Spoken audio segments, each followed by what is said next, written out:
नमस्कार साथियों, आज हम पढ़ेंगे अनुसूचियों के बारे में पढ़ेंगे। तो हमारे मूल संविधान के अंदर 8 प्रकार की अनुसूचियां हैं और आज कितनी है? 12 प्रकार की अनुसूचियां है। 9वीं, 10वीं, 11वीं और 12वीं बाद में जोड़ी गई थी। ठीक है, तो हम पहली अनुसूची के बारे में बात करें, प्रथम अनुसूची के बारे में। तो देखो, याद करने का तरीका है, प्रथम का याद रखना आप राज्य, प्रथम से याद रखना आप राज्य, क्योंकि पहले आप राज्य में रह रहे हो तो राज्य के बारे में सोचोगे, इस तरह से आप याद रखना। तो प्रथम का मतलब है राज्य। तो इसका मतलब ये हुआ कि राज्यों के संदर्भ में जो विवरण दिया गया है वो पहली अनुसूची के अंदर दिया गया है। पहली अनुसूची के अंदर क्या दो बात लिखी गई है कि राज्यों के नाम तथा उनके न्यायिक क्षेत्र, राज्यों के नाम और उनके न्यायिक क्षेत्र, ये बात दी गई है। दूसरा है कि जो संघ शासित जो क्षेत्र होते हैं, संघ शासित जो प्रदेश होते हैं, जो राज्य होते हैं, तथा उनकी सीमाओं का निर्धारण करना, तो ये बात है। तो पहली अनुसूची का मतलब होता है राज्य, याद रखिए आप। और राज्यों के संदर्भ में क्या लिखा हुआ है यहाँ पर कि राज्यों के नाम तथा उनके न्यायिक क्षेत्र, संघ शासित प्रदेश तथा उनकी सीमाएं, ये पहली अनुसूची के अंदर दिया हुआ है। अब बात करते हैं हम दूसरी अनुसूची के बारे में। तो दूसरी अनुसूची को हम क्या लिख सकते हैं?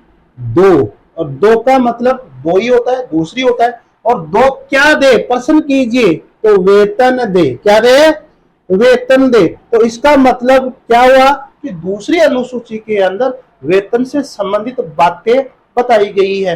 कौन कौन से वो व्यक्ति है जिनको दूसरी अनुसूची के अंदर उनके वेतन से संबंधित, उनके भत्ते से संबंधित, उनके विशेषाधिकार से संबंधित बातें की गई है, वो कौन कौन से है व्यक्ति है? तो देखिए, दूसरी अनुसूची के अंदर उनके वेतन, भत्ते तथा विशेषाधिकार से संबंधित बातें की गई है।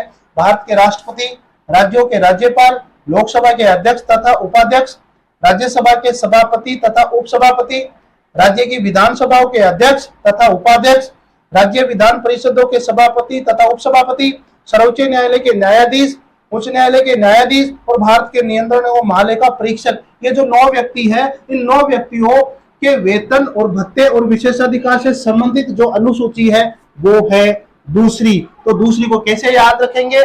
दो की क्या दे, प्रश्न कीजिए, दो क्या दे? वो वेतन दे। तो दूसरी अनुसूची का संबंध है वेतन भत्तों से संबंधित, और कौन कौन से लोगों से संबंधित है? तो वो ये है 9 प्रकार के, जरूर याद रखें। अब बात करते हैं तीसरी अनुसूची के बारे में। देखिए, तीसरी, और तीसरी में कितने वर्ण आ रहे हैं? 3 वर्ण आ रहे हैं। और 3 वर्णों से क्या बनता है? सैपतय। देखिए, आपसे पूछा जा सकता है कि विभिन्न पदाधिकारी जो होते हैं, ये जो पदाधिकारी है, इन पदाधिकारियों के शपथ का वर्णन कौन सी अनुसूची के अंदर? तो देखिए, सैपतय 3 अक्षर आ रहे हैं और तीसरी में भी 3 अक्षर आ रहे हैं। ठीक है, तो शपथ का उल्लेख तीसरी अनुसूची में है। शपथ को हम प्रतिज्ञान भी बोलते हैं। क्या बोलते हैं? प्रतिज्ञान। तो आपसे पूछा जा सकता है शपथ या प्रतिज्ञान का उल्लेख कौन सी अनुसूची के अंदर है? तो तीसरी अनुसूची के अंदर है। तो कौन कौन से वो व्यक्ति है, कौन कौन से वो है प्रतिनिधि जिनकी शपथ या प्रतिज्ञान का उल्लेख अनुसूची तीसरी के अंदर? तो देखिए, संघ के मंत्री, जिसमें मंत्री परिषद भी आ गए, मंत्री का मतलब मंत्री परिषद सब आ गए।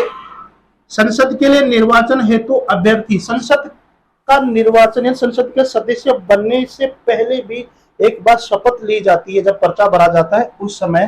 तो संसद के सदस्य के निर्वाचन हेतु अभ्यर्थी जो शपथ लेते हैं वो इसके अंदर है। और बाद में जब वो मंत्री बनते हैं वो शपथ भी इसी के अंदर है। संसद के सदस्य, यानी कि देखिए, संसद के सदस्य, संसद के लिए निर्वाचन हेतु जो अभ्यर्थी पर्चा भरते हैं उस समय भी शपथ लेते हैं। उसके बाद में संसद के सदस्य बन जाते हैं, उस समय भी वो शपथ लेते हैं। और बाद में वो केंद्र में संघ सरकार में मंत्री बन जाते हैं तो उस समय भी वो शपथ लेते हैं। तो शपथ 3 प्रकार की ये लोग लेते हैं, प्रतिनिधि, जनप्रतिनिधि लोग। तो अब आगे बात करते हैं सर्वोच्च न्यायालय के न्यायाधीश जो शपथ लेते हैं, उसका उल्लेख भी तीसरी अनुसूची के अंदर है। भारत के नियंत्रण एवं महालेखा परीक्षक जो शपथ लेते हैं उसका भी है। राज्य मंत्री, वही बात यहां पर भी आ गए कि राज्य मंत्री और राज्य विधानमंडल के निर्वाचन के लिए अभ्यर्थी और राज्य विधानमंडल के सदस्य।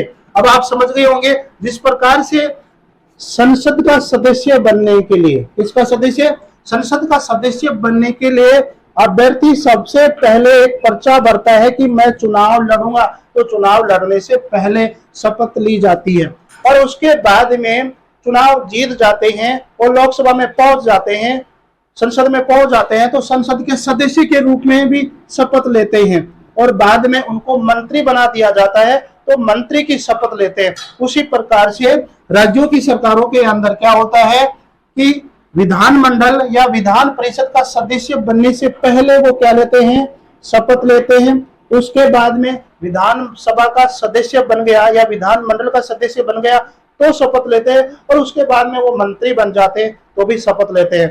तो इस तरह से जिस प्रकार से यहाँ पर शपथ ली जाती है उसी प्रकार से राज्य के अंदर शपथ ली जाती है। और उच्च न्यायालय के न्यायाधीशों की जो शपथ है, भले ही वो सुप्रीम कोर्ट के न्यायाधीश हो, भले ही वो उच्च न्यायालय के न्यायाधीश हो, इनकी शपथ का उल्लेख अनुसूची 3 के अंदर है। तो याद रखें 3 का मतलब शपथ, शपथ का उल्लेख 3 अनुसूची के अंदर है। अब बात करते हैं 4 अनुसूची। 4 अनुसूची के बारे में बात करेंगे हम। और 4 अनुसूची का संबंध आप याद रखना कि आवंटन, आवंटन का मतलब वितरण, ठीक है। आवंटन कैसा आवंटन, यानी कि राज्य सभा के अंदर, राज्यसभा के अंदर जो सीटें हैं, जो सीटें हैं वो सीटें कौन से राज्य से, कौन से केंद्र शासित प्रदेश से कितनी कितनी आएगी, इसका उल्लेख 4 अनुसूची के अंदर है। तो 4 अनुसूची को कैसे याद रखेंगे, 4 का मतलब आवंटन, 4 का मतलब आवंटन याद रखना। इसमें लिखा हुआ है कि राज्यों से राज्यसभा में सीटों का आवंटन, सीटों का आवंटन तथा केंद्र शासित प्रदेशों से राज्यसभा में सीटों का आवंटन। तो आप समझ गए होंगे राज्यसभा की सीटों का जो आवंटन है उसका उल्लेख 4 अनुसूची के अंदर है। अब बात करेंगे हम 5वीं अनुसूची के बारे में। देखिए आपको रटने की जरूरत नहीं है, कोई समझना है। 5 को अपन कैसे लिख सकते हैं, यू लिखते हैं 5 को, तो अपन इसको ऐसे लिख देंगे और इसके टी लगा देंगे और इसको एस लगा देंगे, इसके सी लगा देंगे। इन दोनों का अर्थ आपको पता है। अभी 5वीं अनुसूची के अंदर क्या लिखा, देखो 5 से 5 को कैसे लिखेंगे, एस ऐसे लिख देंगे, टी लगा देंगे, ऐसे लिख देंगे, एस सी लगा देंगे। आप समझ गए होंगे। तो 5 में लिखा क्या है कि इसमें लिखा गया है कि अनुसूचित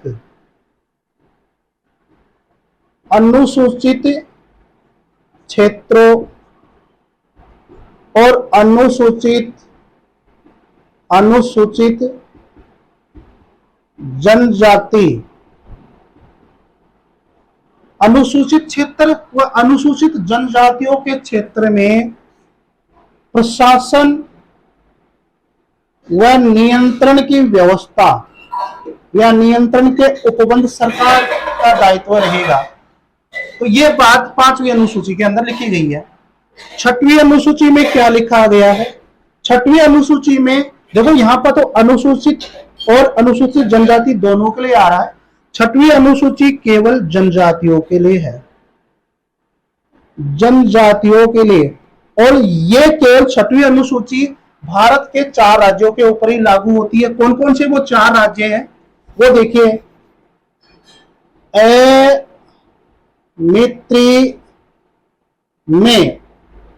मित्री में तो ये 4 राज्य इसमें छुपे हुए हैं।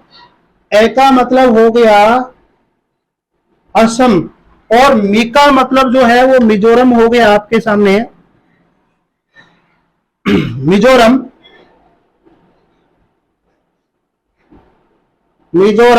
और तिर का मतलब त्रिपुरा और मे का मतलब मेघालय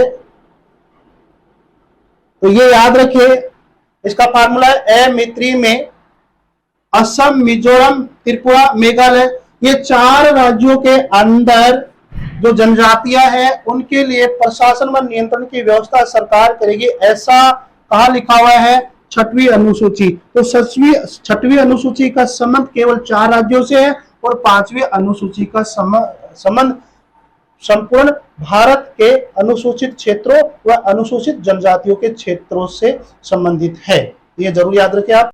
7वीं अनुसूची के बारे में बात करते हैं तो 7वीं का याद रखना कि विषय 7 है, 7 सब्जेक्ट पढ़ रहे हैं, तो इसका मतलब ये हुआ कि विषयों का बंटवारा संघ सरकार के पास कितने हैं, राज्य सूची में कितने विषय हैं, समवर्ती सूची में कितने विषय हैं। तो 7वीं का मतलब याद रखना कि विषय, कि हम 7 विषय ले रखे, ये याद रखना। तो संघ सूची के अंदर पहले 57 विषय थे, अब 100 है। राज्य सूची के अंदर पहले 66 है, अब 61 है। समवर्ती सूची के अंदर 47 विषय थे पहले, अब कितने हो गए, 52 हो गए। ये सब 42वें संविधान संशोधन के तहत यहाँ से हटाए गए थे और इसमें जोड़े गए थे। तो ये 7वीं सूची का संबंध विषयों से है, जरूर याद। 8वीं अनुसूची के बारे में बात करते हैं। 8वीं अनुसूची का संबंध है भाषाओं से है, इसको जरूर याद रखेंगे कि मेरे को 8 भाषाएं आती है, इस तरह से आप याद कर सकते हैं। तो 8वीं अनुसूची जब भारत संविधान के अंदर थी, मूल रूप से थी है, तो उस समय 14 भाषाओं को मान्यता दे रखी थी सरकार ने, और वर्तमान के अंदर इसमें कितनी भाषाएं हैं, 22 भाषाएं हैं। 14 भाषाओं के बाद में देखा जाए तो 21वें संविधान संशोधन 1967 के तहत सिंधी को जोड़ा गया, सिंधी भाषा को। फिर 71वें संविधान संशोधन 1992 के तहत नेपाली, मणिपुरी और कोंकणी भाषाओं को इसमें जोड़ा गया, मान्यता दी गई। तो इसको याद करने का तरीका है नमक, देखो न से नेपाल, मैं से मणिपुरी और कैसे कोंकणी, तो नमक याद रखना, तो नेपाली, मणिपुरी, कोंकणी याद रखना नमक से। 92वें संविधान संशोधन 2003 के तहत बोडो, डोगरी, मैथिली और संताली 4 भाषाएं इसमें जोड़ी गई।